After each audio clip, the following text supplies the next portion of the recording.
হরে কৃষ্ণ। প্রিয় কৃষ্ণ ভক্তবৃন্দ, আশা করি ঈশ্বরের কৃপায় আপনারা সকলেই ভালো আছেন। আজও আমি আপনাদের মাঝে উপস্থিত হয়েছি আরও নতুন একটি শিক্ষণীয় কাহিনী আপনাদের শ্রবণ করানোর উদ্দেশ্যে। তো আসুন শ্রবণ করা যাক। রাধে রাধে। এক ভদ্র মহিলা পাসপোর্ট অফিসে এসেছেন পাসপোর্ট করতে। অফিসার জানতে চাইলেন, আপনার পেশা কি? মহিলা বললেন, আমি একজন মা। আসলে শুধু মা তো কোনো পেশা হতে পারে না। যাক, আমি লিখে দিচ্ছি আপনি একজন গৃহিণী। মহিলা খুব খুশি হলেন। পাসপোর্টের কাজ কোনো ঝামেলা ছাড়াই শেষ হলো। মহিলা সন্তানের চিকিৎসা নিতে বিদেশে গেলেন। সন্তান সুস্থ হয়ে দেশে ফিরে আসলো। অনেক দিন পরে মহিলা দেখলেন পাসপোর্টটা নবায়ন করা দরকার, যে কোনো সময় কাজে লাগতে পারে। আবার পাসপোর্ট অফিসে আসলেন তিনি। দেখেন, আগের সেই অফিসার নেই। খুব ভারীক্ষী, দাম্ভিক, রুক্ষ মেজাজের এক লোক বসে আছেন। যথারীতি ফর্ম পূরণ করতে গিয়ে অফিসার জানতে চাইলেন, আপনার পেশা কি? মহিলা কিছু একটা বলতে গিয়েও একবার থেমে গিয়ে বললেন, আমি একজন গবেষক। নানা রকম চ্যালেঞ্জিং প্রজেক্ট নিয়ে কাজ করি। শিশুর মানসিক এবং শারীরিক বিকাশ সাধন পর্যবেক্ষণ করে সে অনুযায়ী পরিকল্পনা প্রণয়ন করি। বয়স্কদের নিবিড় পরিচর্যার দিকে খেয়াল রাখি। সুস্থ পরিবার ও সমাজ বিনির্মাণে নিরলস শ্রম দিয়ে রাষ্ট্রের কাঠামোগত ভিত মজবুত করি। প্রতিটি মুহূর্তেই আমাকে নানা রকমের চ্যালেঞ্জের ভিতর দিয়ে যেতে হয় এবং অত্যন্ত দক্ষতার সাথে তা মোকাবেলা করতে হয়, কারণ আমার সামান্য ভুলের জন্যই যে বিশাল ক্ষতি হয়ে যেতে পারে। মহিলার কথা শুনে অফিসার একটু নড়ে চড়ে বসলেন। মহিলার দিকে একবার যেন একটু শ্রদ্ধা আর বিশেষ নজরে তাকালেন। এবার অফিসার জানতে চাইলেন, আসলে আপনার মূল পেশাটি কি? যদি আরেকটু বিশদভাবে বলতেন। লোকটির আগ্রহ এবার বেড়ে গেল। আসলে পৃথিবীর গুণীজনেরা বলেন, আমার প্রকল্পের কাজ এত বেশি দুরূহ আর কষ্টসাধ্য যে দিনের পর দিন আঙুলের নখ দিয়ে সুবিশাল একটি দিঘি খনন করা নাকি তার চেয়ে অনেক সহজ। আমার রিসার্চ প্রজেক্টটা আসলে অনেক দিন ধরেই চলছে। সার্বক্ষণিক আমাকে ল্যাবরেটরি এবং ল্যাবরেটরির বাইরেও কাজ করতে হয়।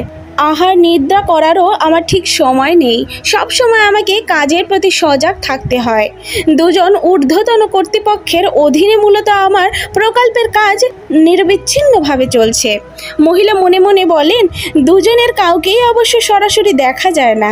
একজন হলেন আমার স্রষ্টা, আর একজন হলো বিবেক। আমার নিরলস কাজের স্বীকৃতিস্বরূপ আমি 3 বার স্বর্ণপদকে ভূষিত হয়েছি।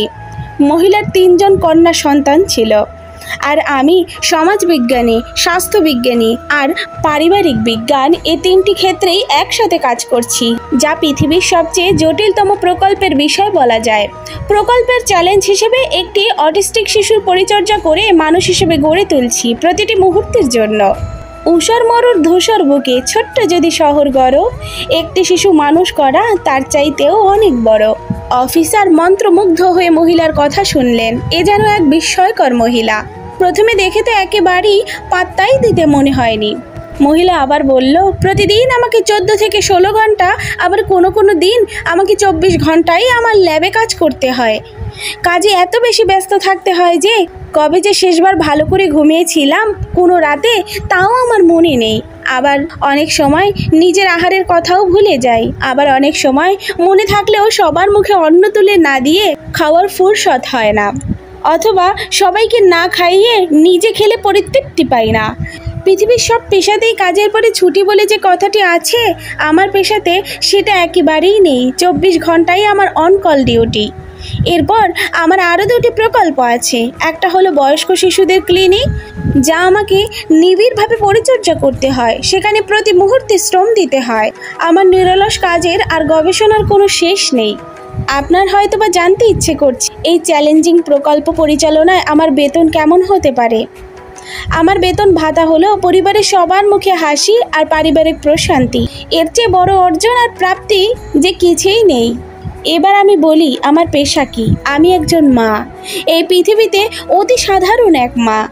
মহিলার কথা শুনে অফিসারের চোখে জল ভরে আসে। অফিসার ধীরে ধীরে চেয়ার ছেড়ে ওঠেন। নিজের মায়ের মুখ চোখের সামনে ভেসে ওঠে তার। তিনি খুব সুন্দরভাবে ফর্মের সব কাজ শেষ করে মহিলাকে সালাম দিয়ে দরজা পর্যন্ত এগিয়ে দেন। তারপর নিজের অফিস রুমে এসে একটি ধূসর হয়ে যাওয়া ছবি বের করে ছবিটার দিকে অপলক চেয়ে থাকেন। নিজের অজান্তেই চোখের জল টপ টপ করে ছবিটির উপর পড়তে থাকে। আসলে মায়ের মাঝে যেন নেই কোনো বড় উপাধির চমক, বড় কোনো পেশাদারিত্বের কর্পোরেট চকচকে ভাব, কিন্তু কত সহজেই পৃথিবীর সব মা নিঃস্বার্থভাবে প্রতিটি পরিবারের নিরলস শ্রম দিয়ে যাচ্ছেন। মাতৃত্বের গবেষণাগারে প্রতিনিয়ত তিলে তিলে গড়ে তুলছেন আরেকটি মানবিক নক্ষত্র। সেই মা সবচেয়ে খুশি হন কখন জানেন? যখন সন্তান প্রকৃত মানবিক মূল্যবোধ নিয়ে ধনে নয়, সম্পদে নয়, বিত্তে নয়, ঐশ্বর্যে নয়, শুধু চরিত্রে আর সততায় একজন খাঁটি মানুষ হয়। রাধে রাধে। এই কাহিনীটি বলার কারণ একটাই, আজকে আমাদের দেশে অরাজকতা চলছে। কে জানি কবে শেষ হবে এই অরাজকতার দিন। ভগবান সবাইকে রক্ষা করো তুমি। আজকে পশ্চিমবঙ্গের কলকাতায় আরজি করে যে ঘটনাটি ঘটল, সেটা অত্যন্ত নিন্দনীয়। আমাদের রুখে দাঁড়াতে হবে।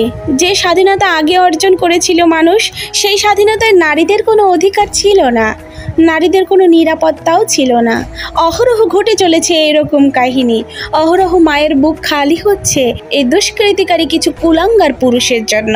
সব পুরুষ কিন্তু খারাপ হয় না, কিছু কিছু আসে অমানুষের দল, তারা ধ্বংস করছে এই দেশটাকে। তাদের বিরুদ্ধে রুখে দাঁড়াতে হবে, তাদেরকে বুঝিয়ে দিতে হবে মেয়েরা শুধু লক্ষ্মী সরস্বতী নয়, মাঝে মাঝে কালী দুর্গাও হয়ে উঠতে পারে।